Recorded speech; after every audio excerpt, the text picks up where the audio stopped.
It was a very interesting, good interview this morning on Morning Joe. I know a lot has happened over the past 24 hours. First of all, how are you feeling? I know you've been traveling, jet lagged. In the morning, you look pretty good. Oh, I'm definitely jet lagged. It is real. Coming back from both Tokyo and Seoul, but what a good trip. I know we're going to come back with jobs. We came back with additional commitments from these companies. When you think about the billions of dollars they've invested in Kentucky, it was a very important trip.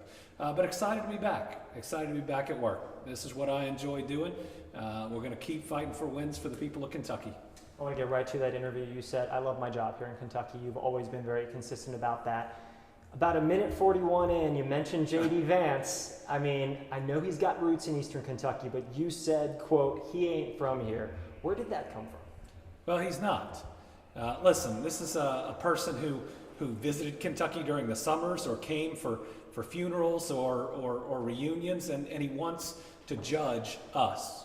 He tries to judge Eastern Kentuckians. He wrote in his book that our people are lazy. These are the hardworking coal miners that built this country, that powered the Industrial Revolution. That created the strongest middle class the world has ever seen. They powered us through 2 world wars, and this guy who visits every now and then is going to call us lazy. That's offensive to me, and it's my job to stand up for our fellow Kentuckians. That's not somebody who should be vice president who's going to look down on our people. You brought up the victory in Kentucky. You said 5 points translates to 30 in a lot of other states. What could you potentially bring to a ticket like VP Harris's if it were you? I know you said no commitments, but what could you bring as far as what you've learned here in Kentucky, what you've been able to do? Well, certainly we've shown that we know how to win.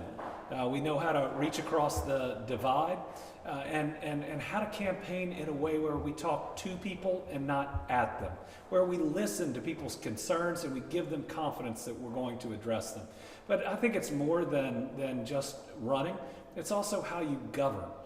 Governing in a way that addresses people's everyday needs, the things they worry about when they get up in the morning. Like when Kentuckians or Americans wake up in the morning, they're not thinking about their party, and they're not even thinking about this presidential election. They're thinking about their job and whether they make enough to support their family. They're thinking about the next doctor's appointment for themselves, their kids, or their parents. They're thinking about the roads and bridges that they drive and whether they're safe. They're thinking about the public safety in their community and the school they're dropping their kids off at.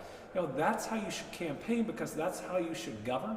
And it's not Democrat or Republican, it's not red or blue. It doesn't move us to the right or to the left, but it moves us forward, and it brings everybody with us.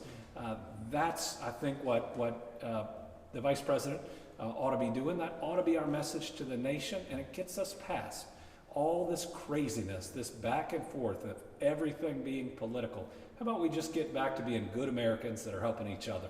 My last question for you, I know you've got to let you go here, get some sleep. Have you had any conversations with the vice president in the last 12 hours or so? Do you plan to? Well, the vice president reached out to me yesterday, just a couple hours after the president put out the news. And I was very grateful that she would reach out to me personally. She asked for my support. I agreed. And thus, this morning, I fully endorsed her and will do everything I can to help her win. Plan on talking to her again in the days to come? That would be up to, if the vice president calls you, you pick up the phone. That's the way it works when you're the governor. But as you can tell, despite being jet lagged, I'm at the office today. I've got an important job that I love, and we're going to make sure that we continue to rack up wins for Kentuckians.